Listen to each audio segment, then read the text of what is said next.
జీవితమొక పయనమని గమ్యము తెలియదని తెలిసిన ఈ మనిషి పయనమాగదు.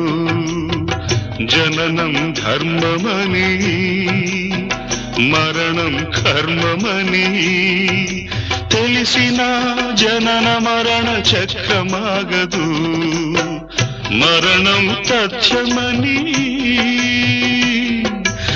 ఏ జీవికి తప్పదని తెలిసిన ఈ మనిషి తపనాగదు.